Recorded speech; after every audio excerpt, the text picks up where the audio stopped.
Close your eyes now. Imagine yourself waking up, not in the world you know, but in the year 567. You find yourself in a land once ruled by mighty Rome, but now it is Francia, the realm of the Franks. The empire that once stretched across the world has crumbled into dust. The stone roads still linger, broken and cracked. Roman villas stand half-ruined, their walls covered with ivy, and the great baths, once filled with steam and laughter, now lie silent. Life is simple, and it is harsh. You live in a wooden hut, its roof of straw that leaks when it rains. The wind seeps through the cracks in the walls, and a smoky fire pit keeps you warm, its smoke rising into the rafters, clinging to your clothes. There is no running water. Buckets must be carried to and from the well, and when you need to relieve yourself, the ditch outside will have to do. The air carries the scent of damp wool, of livestock kept inside for warmth, and of meals cooked over smoky flames. At night, you rest on a bed of straw, but the straw itches, alive with small creatures you cannot escape. You scratch, you turn, and you try to sleep, hoping morning will come soon. Yet, you are free. Not a slave, not bound in chains. And in this age, that is a gift. Around you, the land is divided, ruled not by emperors, but by kings. The Franks have come from the forests and rivers of the north, settling in what was once Roman Gaul. Their kings now sit in old Roman cities: Paris, Metz, Burgundy, each city the heart of a rival kingdom. For brothers rule this land, each son of a mighty father. King Clothar, who once held all Francia in his grasp. But as with many kings, when he died, the kingdom was torn apart again, divided among his sons. And these sons, they do not live as brothers. They quarrel, they plot, and they dream of stealing from one another. Their names are Cheribert, Guntram, Sigebert, and Chilperic. And soon, their lives will twist into stories of love, betrayal, and blood.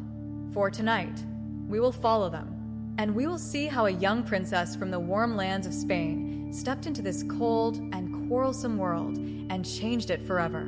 Breathe slowly now, and let us begin. Close your eyes now, and imagine the year is 567. A cold wind moves across the land of the Franks. The old Roman Empire lies in ruins, its stones scattered, its roads broken, its cities crumbling. But from the ashes, new kings have risen. For brothers, the sons of King Clothar, divide the kingdom among themselves. They are not friends, they are rivals. Cheribert, the eldest, rules from Paris. His court is filled with scandal, with wives and lovers, and finally with the shadow of the church. When he dies suddenly, excommunicated, his lands must be divided.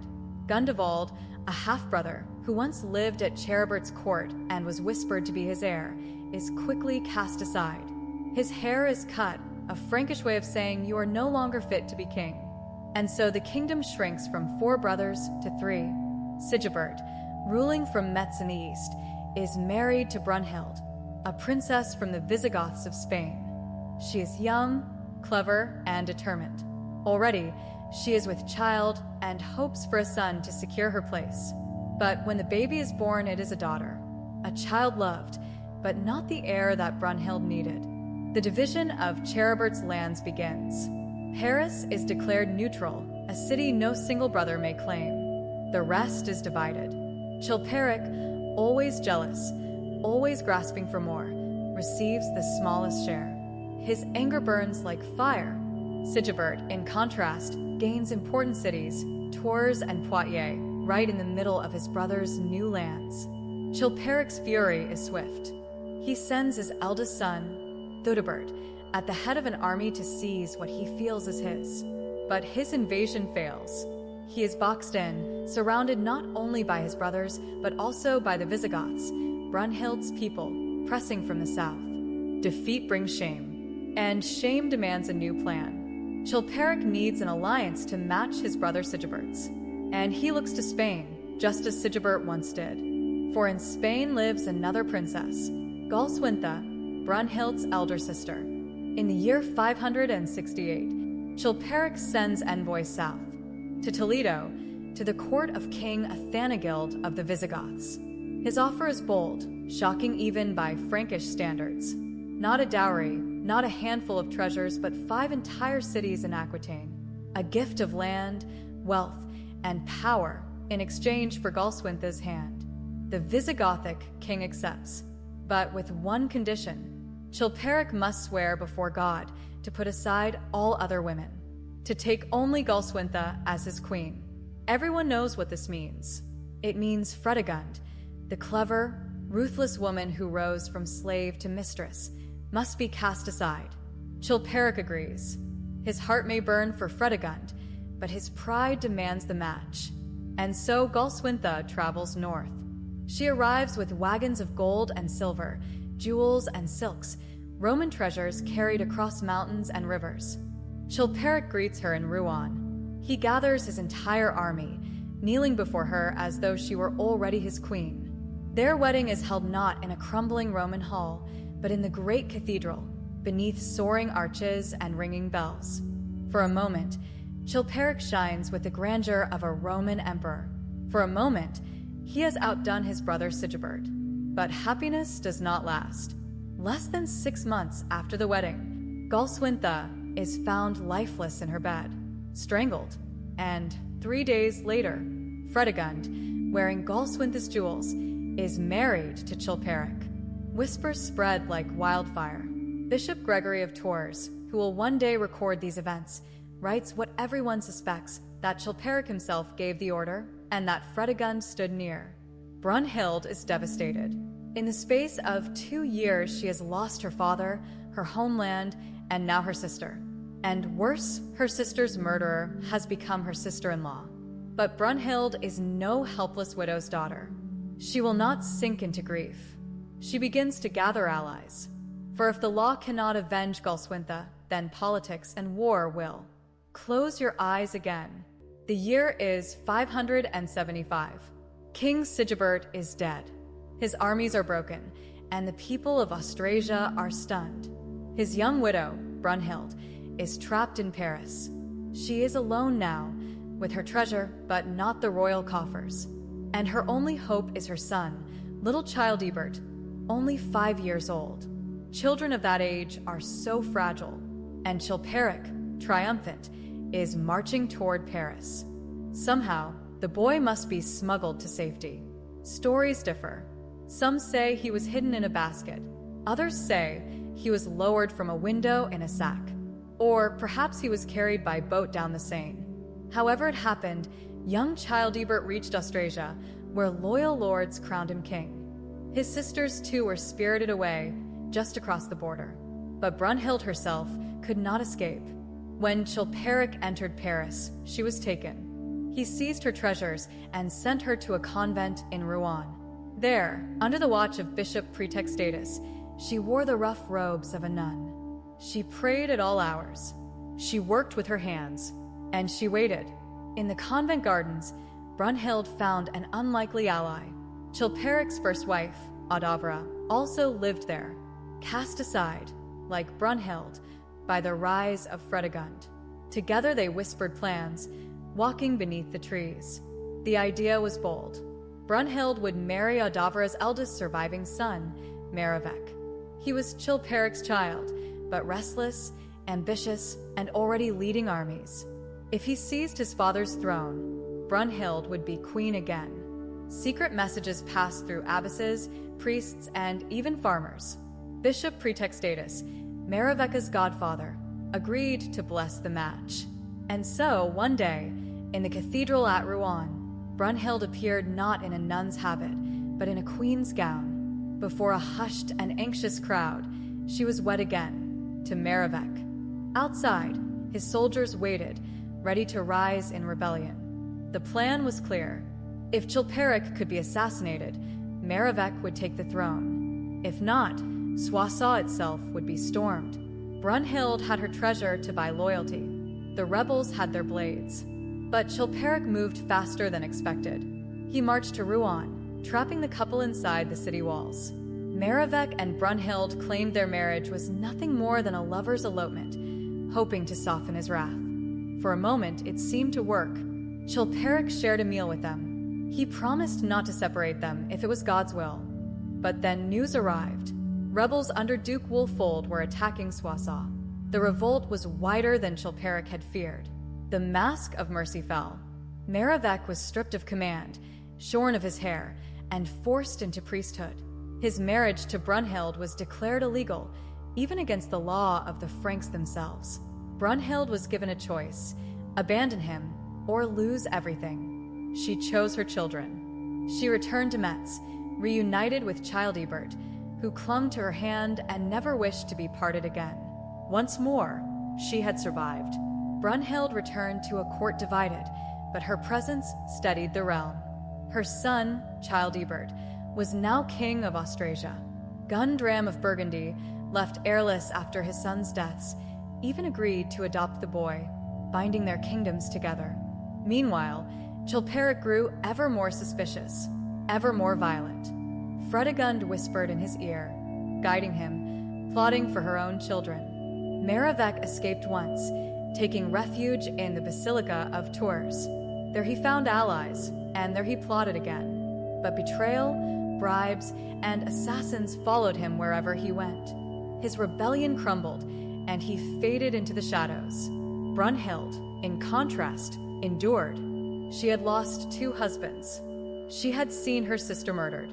She had been caged in a convent, forced into forbidden marriage, and hunted by assassins. Yet still she stood, her children safe at her side, her treasury intact, her allies loyal. In the world of the Franks, queens were meant to be pawns, to be married, cast aside, or strangled when they were no longer useful.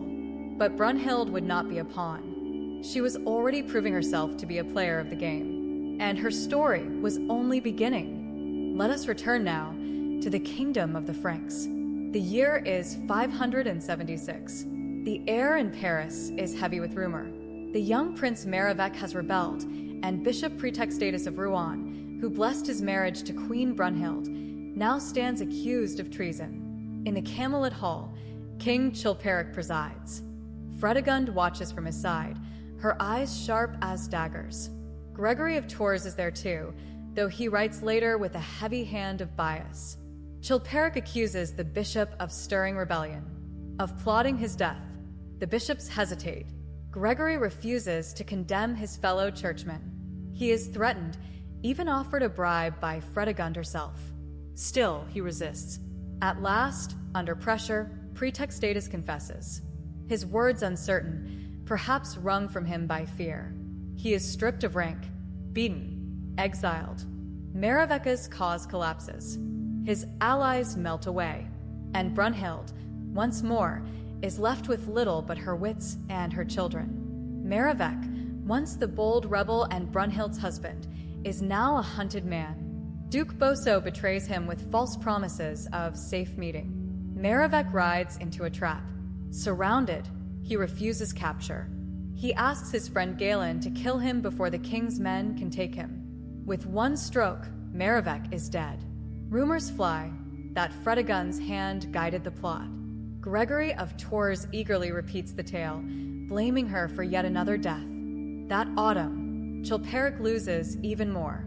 The boy Samson, Fredegund's son, dies of dysentery. Only Clovis, son of Audavra, and Clothar, child of Fredegund, remain alive. Yet Chilperic celebrates, holding games and hunts in Paris. And Fredegund, ever relentless, gives birth to another son, Dagobert, a name meant to shine like bright day, even as shadows gather. In Austrasia, Brunhild rules as regent for young Childebert. She arranges marriages, plots alliances, and steadies her realm. But in Neustria, Gregory of Tours himself is accused of treason. He is said to have spread rumors that Fredegund lay with a bishop, Bertram of Bordeaux. Dangerous words, for they would cast doubt on the paternity of her sons. Gregory panics. He seeks allies everywhere. Even Fredegund's own daughter prays for his safety, just to spite her mother. He begs his poet friend, Fortunatus, for help. And so, at the villa of King Chilperic, a poem is read. It praises the king's intellect, his poetry, and, most importantly, the wisdom of Queen Fredegund. Flattered, The king spares Gregory. His accuser is cast out and later murdered. But even as Gregory survives, the land sickens. Dysentery spreads. Children die. The plague spares no house, not even the royal one. Dagobert, the bright day, dies. Then Clovis, Adavra's son, falls ill. Fredegund, desperate and grieving, turns to darker answers. She accuses Clovis and his lover of witchcraft. The girl is tortured, disfigured, forced to confess. Her mother, too, burned alive as a witch. At last, Clovis himself is killed, quietly, his body buried in haste. Adavra, already living in a convent, is murdered as well. Only her daughter Baina survives, sent to the convent of Queen Radegund. And so, Fredegund clears the path for her own sons. Ruthless, relentless, always feared. While Fredegund builds her power through terror, Brunhild works through treaties. In Austrasia, discontent brews. Duke Zercio and Berthefried rebel, plotting even the assassination of young King Childebert. But with Guntram of Burgundy's warning, the plot is foiled. The rebel Duke Rauching is killed, his body hurled from a window. To secure lasting peace, Brunhild agrees to give up her troublesome ally, Duke Boso. He flees, takes a bishop hostage, and dies fighting, his body pierced by spears. With his death, the way is clear. In November 587, the Treaty of Andalot is signed. It is the earliest surviving medieval treaty. And there, written in ink, is the name of Brunhild. Most glorious lady, Queen Brunhild, a woman listed as an equal among kings. She has survived rebellion, assassination, and scandal. Now, she rules as a sovereign. With peace secured, Brunhild tours her realm. Nobles bow to her. Petitions bear her name, not her son's. She is at the height of her power. But even in this time of order, unrest stirs. In 589, a revolt breaks out in the convent of Saint Croix at Poitiers, founded by Radegund.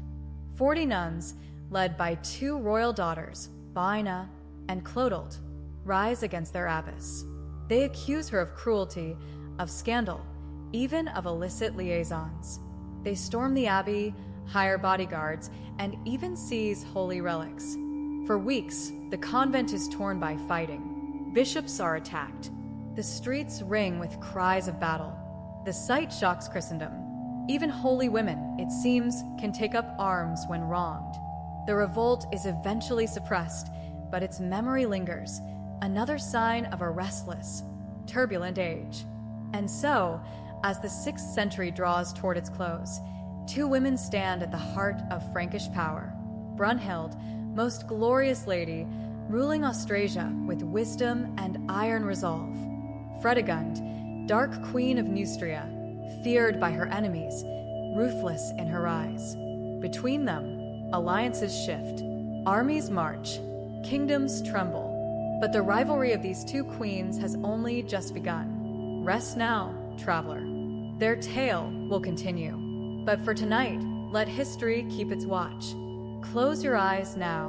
Tonight, we return to the kingdom of the Franks, a land of rain-soaked fields, smoky wooden halls, and endless rivalry. The year is 590.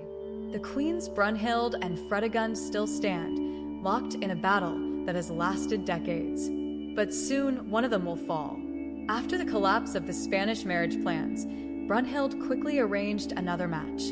Her daughter, Clodocinda, was given in marriage to a Bavarian duke. It was not as prestigious as Spain, but it was practical. On her eastern border, Brunhild now had allies. She was thinking not of prestige, but of survival. Meanwhile, King Guntram of Burgundy fought in the west against the Bretons. His campaigns went poorly. What he did not know was that Queen Fredegund had secretly allied with the Breton king, Warrock. She sent disguised Saxon troops to aid him. Guntram suffered defeat after defeat. His fury grew, his trust shrank. He became paranoid, even killing his chamberlain over a hunting violation. Then, strangely, Breton captives were released. Guntram thought it was a miracle, but in truth, it was Fredegund again. She begged King Warok for their freedom when her son Clothar fell ill with dysentery. The boy nearly died. At last, his fever broke, and Fredegund swore she would never again allow herself to be so vulnerable. In the autumn of 590, Fredegund prepared her boldest move yet, an attempt to kill both King Childebert of Austrasia and his son Theudebert. 12 assassins were chosen, 6 for the father, 6 for the son. She gave them wine laced with potions, stealing their nerves with promises of gold and threats of her wrath.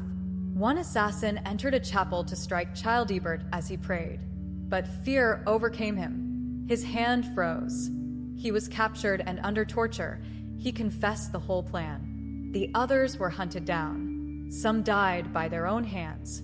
Some were mutilated, their noses, ears, and hands cut off. They became walking warnings, broken men wandering the streets. Brunhild, shaken by the plot, purged her court of rivals. Even Bishop Aegidius, long her enemy, was tried for treason and exiled. Her grip tightened, but her enemies multiplied. With rivals removed, Brunhild turned to statecraft. She sent armies south into Italy to harry the Lombards, though the wars achieved little. Instead, the Lombards paid her to stay away, and with that tribute, Brunhild began to build. In the city of Autun, she restored roads, aqueducts, and public baths, dreaming of Roman grandeur reborn. She reformed taxes, easing burdens on the poor, angering the wealthy. She even confronted the church. At a council, she had Bishop Desiderius tried for rape. He was exiled, though later the record was softened to hide the scandal. Brunhild also clashed with holy men, even the Irish monk Columbanus, who dared to criticize her morals and refuse blessings for her illegitimate grandsons. Still, Brunhild endured. She ruled with the iron will of an emperor in a world that expected women to be silent. But within her own family, strife grew. Her grandsons, Theudebert of Austrasia and Theoderic of Burgundy, fell into rivalry. Battles raged. Nobles schemed. Brunhild tried to keep them united, even reaching out to Theudebert's wife Bilichild. But Bilichild was murdered, perhaps on Theudebert's own orders. At last, in 612, the brothers' feud ended in blood. Theoderic defeated Theudebert in battle. The treasury was seized. Theudebert's infant son was slaughtered, and Theudebert himself was tortured and exiled. His line was ended. For a brief, shining moment, Brunhild was again queen of a united Austrasia and Burgundy. But fate is cruel. Only months later, King Theoderic, young, strong, and full of life, suddenly fell ill, perhaps from bad water on campaign. He died swiftly, leaving 4 sons still in childhood.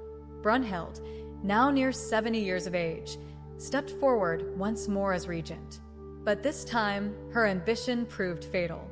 Instead of dividing the inheritance, she tried to place all power in the hands of her eldest grandson, Sigebert. She dreamed of ruling a united Frankish realm, like the emperors of Rome. But the nobles would not allow it. The nobles betrayed her.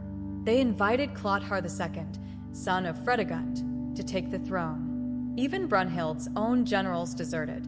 Young Sigebert and his brothers were captured. 2 were executed. A 3rd was sent away to Neustria. Only little Childebert escaped on horseback. Brunhild herself was seized at Orb, dragged in a cart to Clothar's camp. Before a makeshift tribunal, she was accused of every crime. The deaths of kings, princes, even infants. The charges were wild, the verdict already decided. She was stripped of her crown, tortured for 3 days, and then, bound to a wild horse, she was dragged to her death. Her body torn apart, burned, and scattered to the wind. With Brunhild dead, Clothar II reigned as sole king of the Franks. For the first time in 50 years, the realm was united, but it was not truly his triumph. The nobles who betrayed Brunhild claimed the spoils. The mayor of the palace became a permanent, hereditary power, a shadow king behind the throne. In time, from this office, the Carolingians would rise. History, written by these later victors, painted Brunhild as a Jezebel, a murderess, a scheming witch. Fredegund as an adulteress, a poisoner, a devilish queen.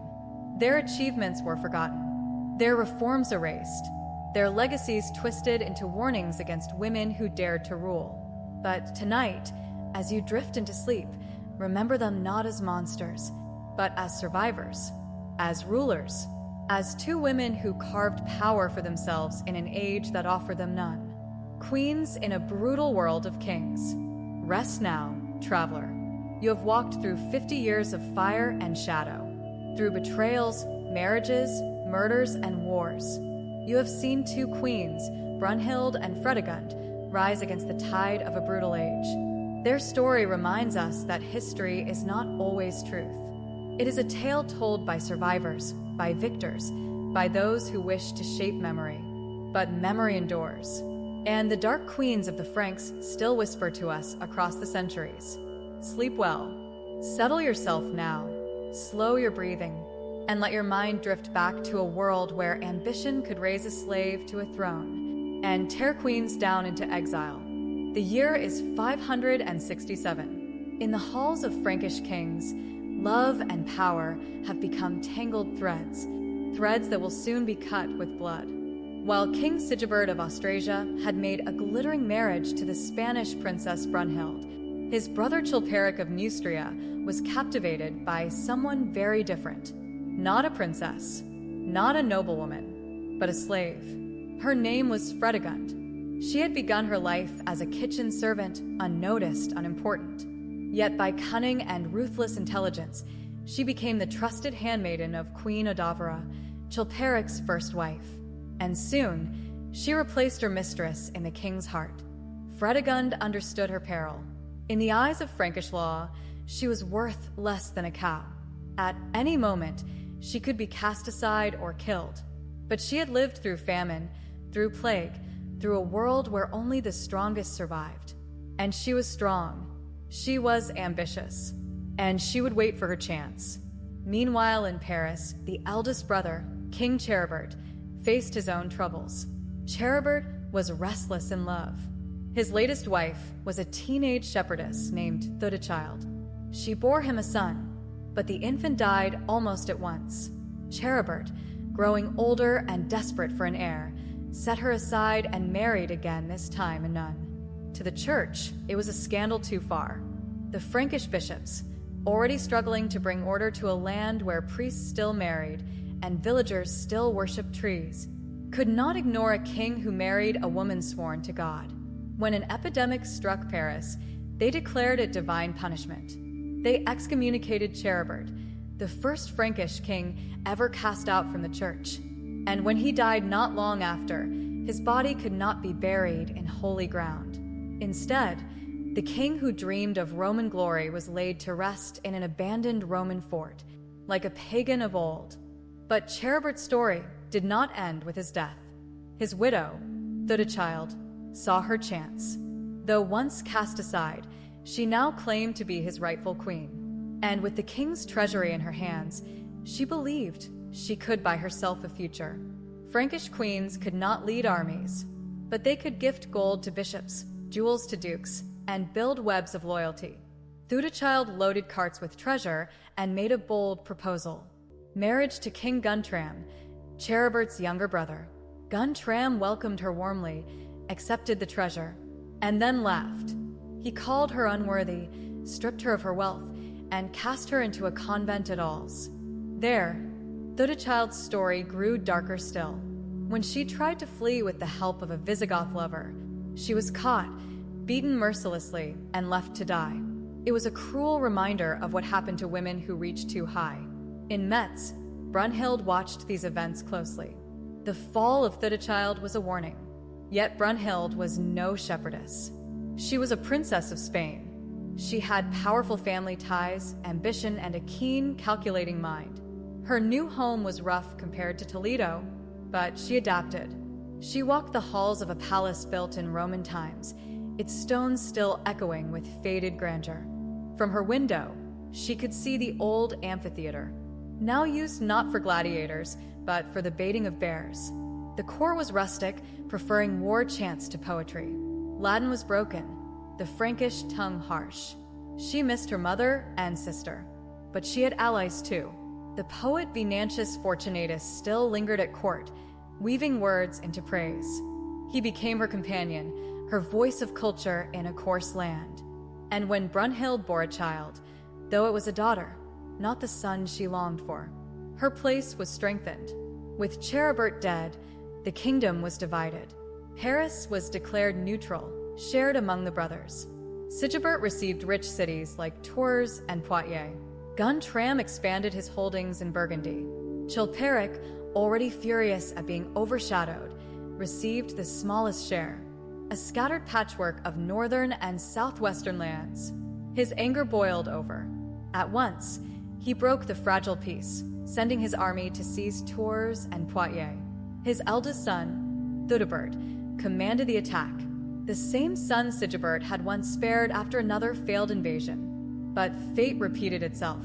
Chilperic's forces were defeated, surrounded by his brothers and threatened from the south by the Visigoths. His plans collapsed. He needed another way. He needed an alliance. And in his desperation, he set his sights on Brunhild's sister, Galswintha. Galswintha was the elder daughter of King Athanagild of Spain. Like Brunhild, she was royal, beautiful, and raised in Roman sophistication. Chilperic's offer was staggering. He promised not merely jewels or estates, but 5 entire cities in Aquitaine as her mourning gift. No Frankish king had ever offered so much. It was a gamble that risked his whole kingdom. Athanagild agreed, but on one condition. Chilperic must abandon all other women. He must swear to be faithful. Everyone knew what that meant. Fredegund. Chilperic agreed eagerly. And Fredegund, once a slave, once a queen in all but name, was set aside. But she did not weep. She did not rage. She waited, watching. For Fredegund knew something that Galswintha did not. Queens could be made overnight, but they could fall even faster. And so the stage was set.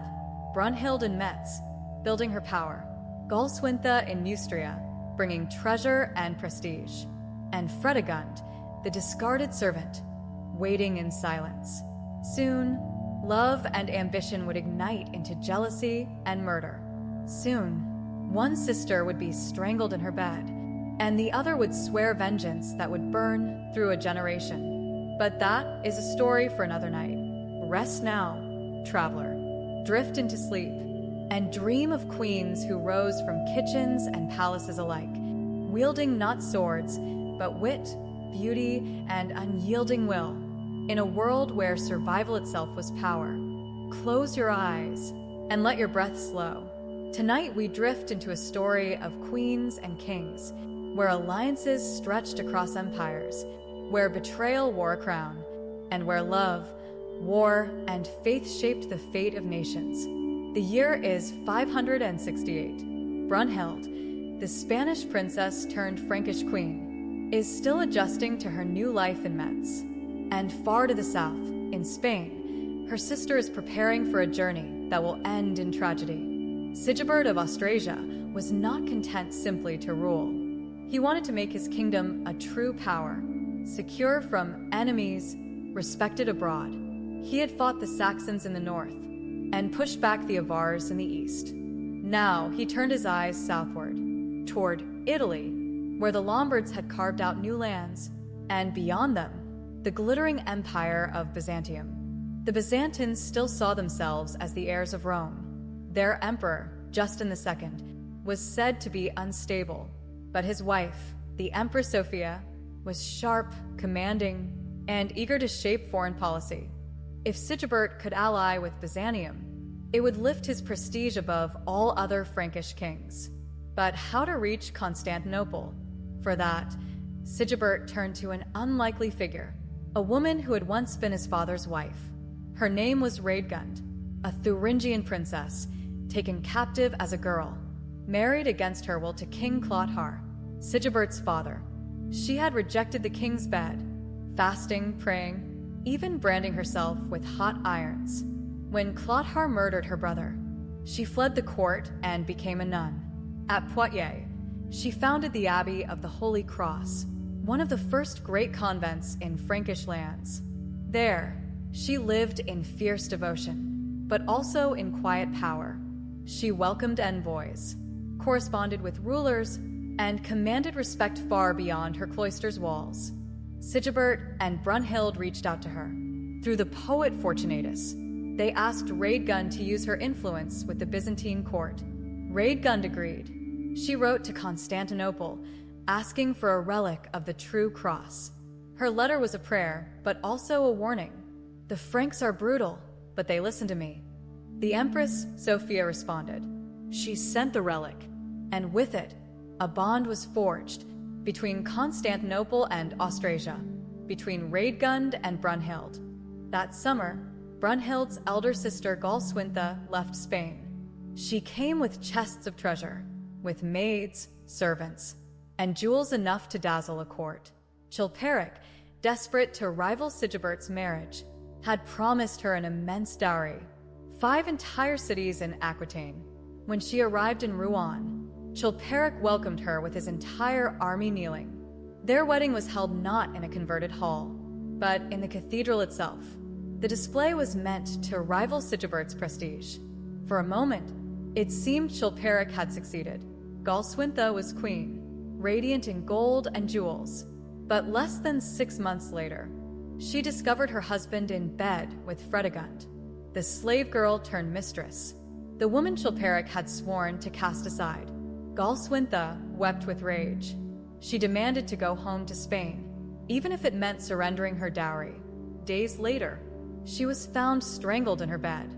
3 days later, in the very jewels that had adorned Galswintha, Fredegund married Chilperic. The Frankish world was stunned. Gregory of Tours, the bishop who chronicled these times, wrote what everyone suspected. Chilperic had ordered the murder, with Fredegund standing silently by. Whispers spread. Fredegund had been a slave, her origins unknown. Some said she used witchcraft. Others that she was literate, a rare gift, one that gave her secret power. Whatever the truth, she had risen from the kitchens to the throne, and she would do anything to keep her place. In Metz, Brunhild was shattered. In 2 short years, she had lost her homeland, her father, and now her only sister. But Brunhild was not a woman to simply grieve. She was a queen, and she demanded justice. At Sigebert's court, factions clashed. Some nobles urged peace with Chilperic. Others pressed for war. Brunhild aligned herself with those who sought vengeance. The poet Fortunatus was commissioned to write a mourning elegy. It was more than poetry.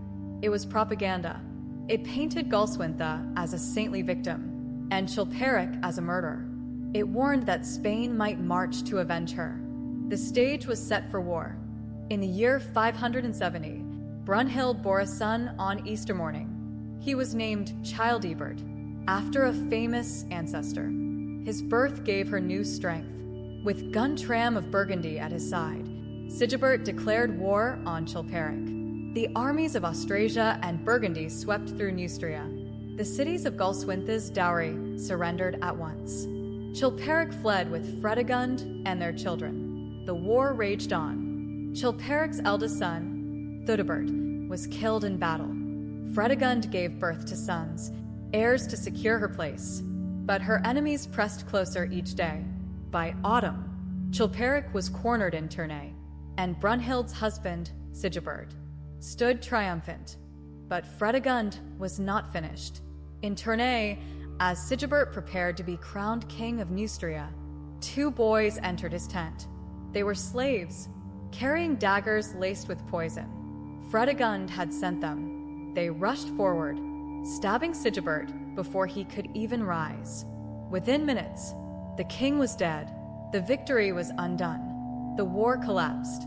Fredegund had changed the rules of power. She had struck not with an army, but with shadows. Sigebert's followers carried his body to burial. His army scattered. Chilperic reclaimed his lands. Brunhild, widowed and alone, was captured. Her young son, Childebert, was smuggled to safety, hidden in baskets, carried across rivers. But her daughters were seized as hostages. Chilperic sent Brunhild to Rouen, confined to a convent under guard. She hated its cold stone walls, the scratch of coarse robes, the endless hours of prayer.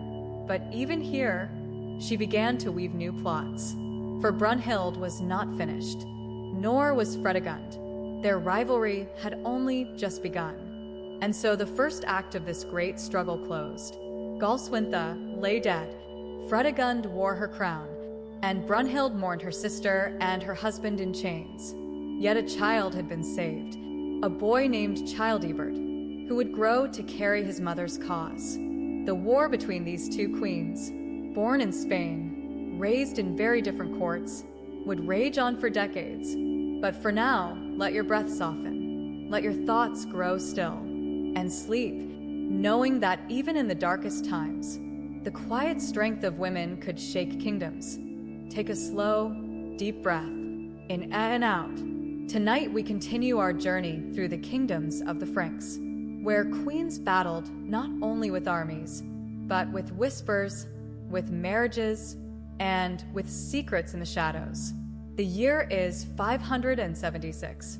Brunhild, widowed by the murder of her husband Sigebert, finds herself caught in the power games of her brother-in-law Chilperic and his ruthless queen Fredegund. What follows is a story of rebellion, betrayal, and survival. Rouen, a city of stone walls and wooden houses, perched on the River Seine. Here, Brunhild found herself entangled in a new and dangerous alliance. She had secretly married Merivec, Chilperic's own son from his first marriage. Their union was less romance than rebellion, but they chose to present it as a love-struck elopement. If Chilperic could be convinced his son had acted out of passion, perhaps mercy would follow. Together, they huddled behind the city walls, and if the walls fell, they vowed to flee into a chapel high on the ramparts, dedicated to Saint Martin, the patron of the Franks. Soon, Chilperic arrived with his army. A standoff began, father against son. At first, peace seemed possible. Chilperic shared a meal with the couple, speaking softly, appearing to accept their story of love.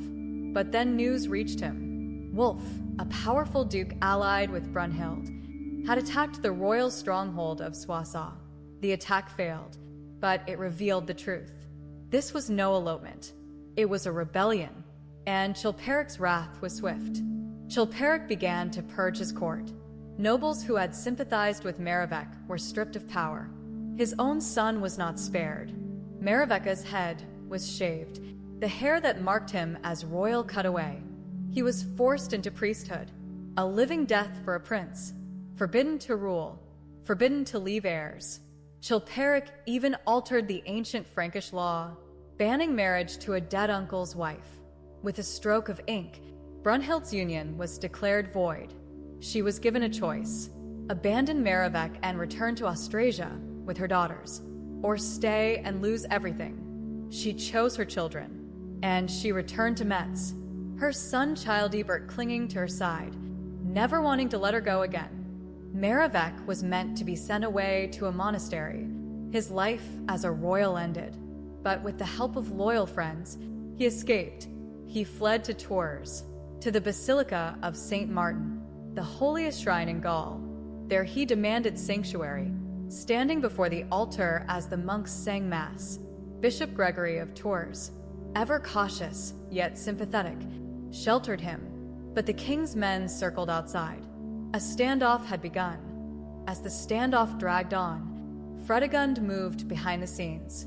She whispered to Duke Boso, promising him favor if he lured Merivec out.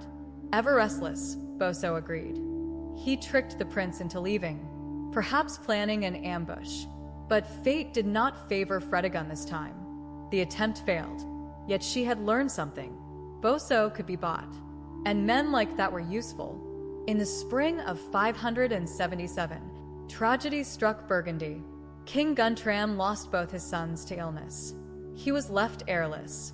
To secure the future, he offered to adopt Brunhild's boy, Childebert.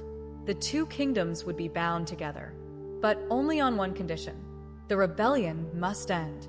For Brunhild, the choice was agonizing: support Merivek, her second husband, or secure her son's claim to a kingdom. She chose her son.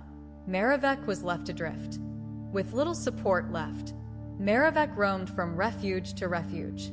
Finally, Duke Boso betrayed him once more, luring him into a trap near Terouanne. Surrounded and facing capture, Merivek begged his friend Galen to end his life quickly. He chose death over humiliation. When Chilperic's men arrived, the rebel prince lay still. Rumors whispered that Fredegund herself had ordered his end. Gregory of Tours eagerly spread the tale, painting her once again as the shadowy hand behind every death.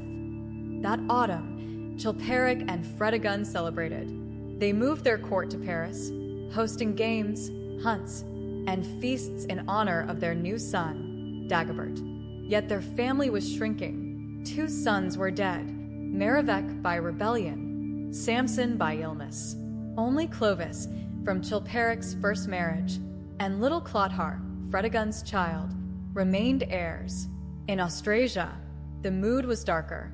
Brunhild had lost another husband, but she held her place, arranging the marriage of her daughter in Gund to a Visigothic prince in Spain. She was still playing the game of alliances. She would not be silenced. In the summer of 580, heavy rains fell. The crops rotted in the fields. A wave of dysentery swept across the land. Amidst the sickness and sorrow, new rumors spread. Whispers claimed Fredegund had taken a lover, none other than Bishop Bertram of Bordeaux. Her enemies suggested her sons were not legitimate. Such rumors could destroy everything. Fredegund was furious, and once more, suspicion fell on Gregory of Tours. In September, he was summoned to court, accused of treason. Even Fredegund's young daughter joined the drama, fasting in public in Gregory's defense, just to vex her mother. The stage was set for yet another confrontation. And so, by the year 580, the kingdoms of the Franks were a storm of grief, plague, and suspicion. Merivek was dead, Brunhild was widowed once more, and Fredegund remained at Chilperic's side, feared and whispered about, but stronger than ever. Yet the children, Brunhild's son in Austrasia, Fredegund's sons in Neustria, were growing. Their futures would carry forward this rivalry of queens. For now, let the noise of battle fade, let the whispers die down, and drift into sleep, knowing that even in times of plague and treason, hope found its way forward, through alliances, through survival, and through the quiet, enduring strength of those who refuse to be forgotten.